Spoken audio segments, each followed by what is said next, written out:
जय गुरु जी। शुक्राना गुरु जी। गुरु जी अगर हमें गुरु जी से कभी भी हमें नाराज़ नहीं होना चाहिए, कभी भी गुरु से कोई गिला शिकवा नहीं करना चाहिए, क्योंकि गुरु अगर हमें कोई तकलीफ़ पहुंचा रहे हैं, कोई चोट दे रहे हैं, कोई परेशानी अगर हमारे ऊपर आ रही है, तो इसका मतलब है कि वो हमें अपने लायक बना रहे हैं।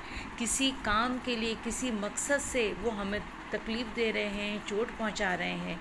आपने देखा होगा, क्योंकि जो गुरु है वो हमारा गुरु एक कुम्हार की तरह है और हम एक कुंभ की तरह हैं। कुंभ मतलब घड़ा, हम एक घड़े की तरह हैं और हमारा गुरु हमारा कुम्हार है। जिस तरह से कुम्हार जब घड़ा बनाता है तो उसमें ऊपर से तो वो चोट लगाता रहता है, उसको तकलीफ़ देता रहता है, लेकिन अंदर से वो अपने हाथ की सपोर्ट भी दे करके रखता है।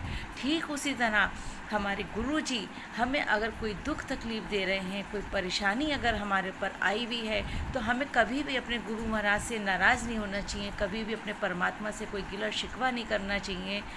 तो हमें हमेशा अगर वो चोट पहुंचा रहे हैं ऊपर से, तो अंदर से हाथ से हमें सपोर्ट भी तो दे रहे हैं ना। उन्होंने अपने हाथ का हमें सहारा भी दे रखा है।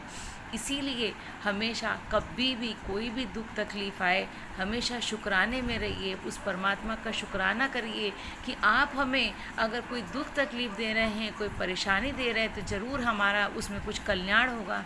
क्योंकि जब गुरु जो अगर हमें ऐसी तकलीफ़ या परेशानी देते हैं, तो वो उसमें ज़रूर हमारा कोई कल्याण छिपा होता है, कोई हमारा मंगल छिपा होता है।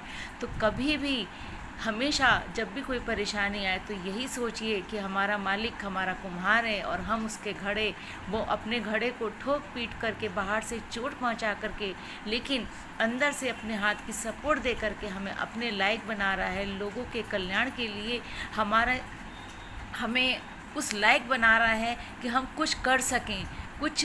क्योंकि जब आप देखो, बाद में जब घड़ा बन जाता है, इतनी तकलीफ़ों के बाद, ऊपर से चोट खाने के बाद, अपने हाथ की जब सपोर्ट देता है परमात्मा और ऊपर से चोट देता है, उसके बाद वो जब घड़ा बन करके तैयार हो जाता है, मिट्टी में तपता है, आग में तपता है, आग में तपने के बाद जब वो घड़ा तैयार होता है और जब वो बिकता है बाज़ार में जा कर के, और हम जैसे लोग उसे ख़रीद करके लाते हैं और फिर जब उसका जल पीते हैं, तो वो कितना ठंडा जल होता है और हमारे शरीर को कितनी शीतलता देता है। तो यही आप समझिए कि अगर आपको मालिक कोई तकलीफ़ दे रहा है, कोई परेशानी दे रहा है, तो ज़रूर उसमें हमारा कल्याण छिपा है।